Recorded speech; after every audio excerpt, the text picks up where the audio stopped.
Let's welcome back in Brady Quinn. Recap of the Citrus Bowl here. LSU blowing out Purdue. Were you surprised at how much the way this game unfolded at all? I mean, look, this was one of the bigger lines during the entire bowl season. And reason being is if you looked at these two teams and then the track they were on, LSU was continuing to excel, and meanwhile Purdue was kind of hanging on for dear life. They did get to the Big Ten championship game, but that really wasn't even competitive versus Michigan. So just two teams on a different track. And if you look at even the game itself, Aiden O'Connell opted out to prepare for the draft.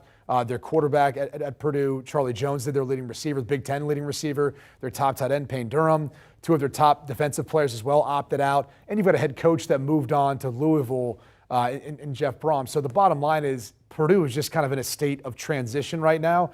And LSU is really trying to build onto a foundation of Brian Kelly's first year, who did a great job. And with Jaden Daniels now coming back next year to play quarterback for them, who played well early on in this game before they obviously took him out, you'd have to say the future's bright for LSU. So let's talk about next season there. They finished 10-4 under Brian Kelly, his first season there after 2 losing seasons, as he mentioned. Congratulations to him. A good job there. A lot of continuity, especially on the offense. You mentioned Jaden Daniels. A lot of key playmakers will all be back for the Tigers. How do you see them doing in the SEC and overall? Yeah, outside of Keyshawn Bouette, their outstanding receiver there, really most of it's going to be intact. And you're just talking about, again, the foundational pieces, the building blocks of what this team's going to be. I think if you looked at their second half of their season compared to the first half, two completely different offenses. Now, defensively, they lose a lot of star power, and that is something too that you had some guys who missed this game, but it wasn't an impact. It wasn't an issue whatsoever because of all the pieces missing for Purdue.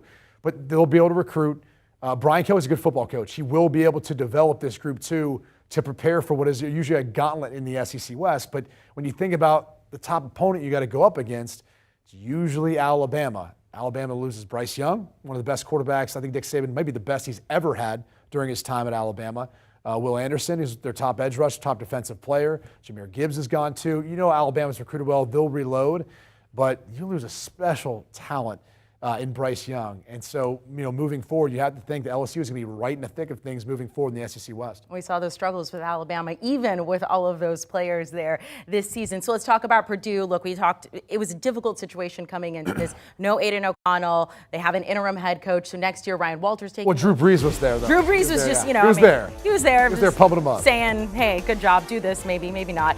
They do have a new quarterback coming next year. Transfer, Hudson Card from Texas. What do you think about the Boilermakers next season? Look, Hudson Card's transferring because he lost in a quarterback competition with Quinn Ewers. And I think if you're a Texas fan, no one's going to doubt the talent of Quinn Ewers, but he hasn't quite arrived yet. I think Hudson Card's a more athletic quarterback than what he was going up against in Quinn Ewers, so he brings that element to it. But, this is one in which you've got to find an offense that really fits Hudson Card's skill set. And he's not a guy who likes to necessarily air it out. Now, he's probably going there to prove that he can do that and he's capable of it, but you got to replace Charlie Jones. Now, you got him in the transfer portal in the first place, but he was everything to that offense this past year. So finding a replacement for him is going to be key for Hudson Card to throw to. And then Payne Durham, their tight end, again, I mentioned him.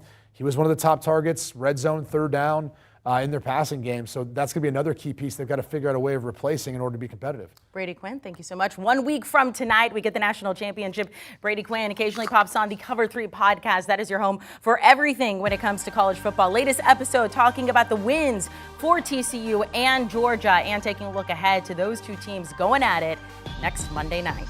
Do you want a sports network that delivers everything that matters about the game? The highlights, the picks, the instant analysis, no yelling, no fake debates, no politics. Hit the subscribe button and never miss a moment.